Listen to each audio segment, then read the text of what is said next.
जो जिंदगी आज आप जी रहे हैं, इस जिंदगी को जीते हुए अगर आप ब्राह्म मुहूर्त में उठने की कोशिश करेंगे तो ब्राह्म मुहूर्त आपके लिए लाभ देने के बजाय उल्टा हानिकारक सिद्ध हो जाएगा।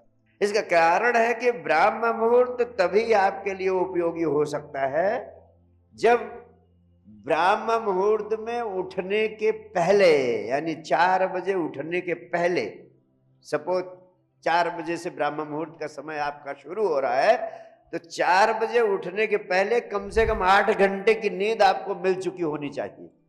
4 बजे उठने के पहले अगर 8 घंटे की गहरी नींद आपको उपलब्ध नहीं हुई है और आप 4 बजे उठ करके ध्यान की साधना करते हैं, माइंड पावर मेडिटेशन करते हैं, या कुछ भी करते हैं, या विद्या अध्ययन करते हैं, या आंतरिक विकास की कोई भी क्रिया करते हैं, वो सब व्यर्थ चली जाएगी और आपका पूरा का पूरा दिन का समय भी बर्बाद हो जाएगा। काम करने की जगह आप सोएंगे, विद्यालय में बच्चे जाएंगे तो पढ़ने की जगह ऊँघेंगे, तनाव होगा, एंग्जाइटी होगी, डिप्रेशन होगा, तरह तरह के दुष्प्रभाव शरीर पर पड़ेंगे।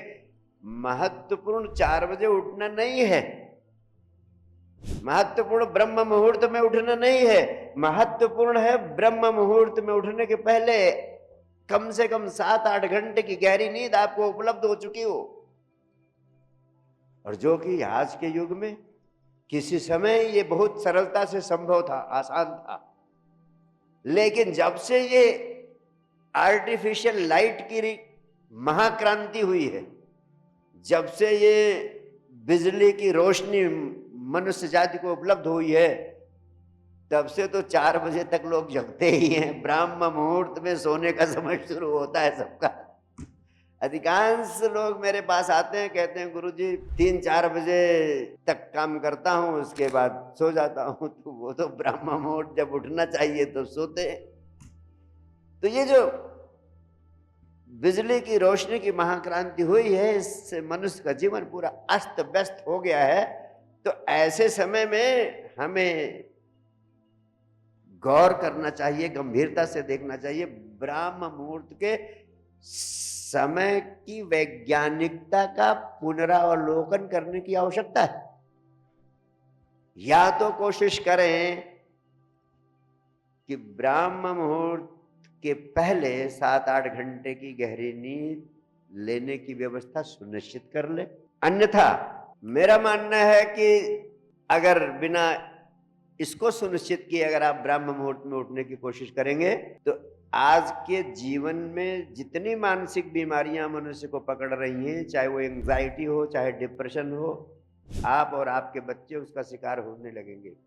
गहरी नींद लेना बहुत जरूरी है। ब्राह्म मुहूर्त में भी उठने से ज्यादा जरूरी क्या है? 7-8 घंटे की गहरी नींद लेना। जो आदमी ठीक से सो नहीं सकता, वो आदमी ठीक से जी भी नहीं सकता। जब आप 7-8 घंटे की गहरी नींद ले लेते हैं, तभी आप 15-16 घंटे काम करने में सक्षम होते हैं।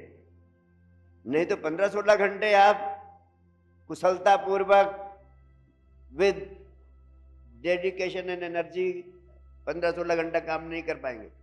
जब आप 8 घंटा सोते हैं तब आपके भीतर लाइफ एनर्जी संग्रहित होती है, इकट्ठा होती है।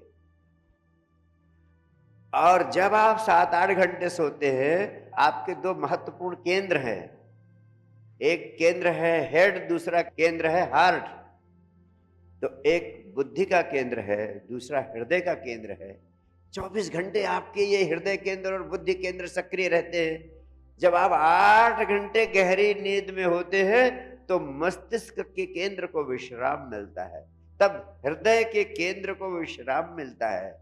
Heart and head both are at rest. और तब जो तीसरा सबसे महत्वपूर्ण केंद्र आपके जीवन का है, जिसे हम नाभि केंद्र कहते हैं, जिसे हमने हारा सेंटर कहा है जापान में, तब आपका नाभि केंद्र सक्रिय होता है। उस नाभि केंद्र के सक्रिय होने से नाभि के केंद्र के माध्यम से आप अस्तित्व से, इस ब्रह्मांड की ऊर्जा से जुड़ जाते हैं। कब जुड़ते हैं? जब ऊर्जा मस्तिष्क से हट जाती है, जब ऊर्जा हृदय से हट जाती है, तब ऊर्जा तीसरे केंद्र पर पहुंचती है। कहाँ? नाभि केंद्र पर।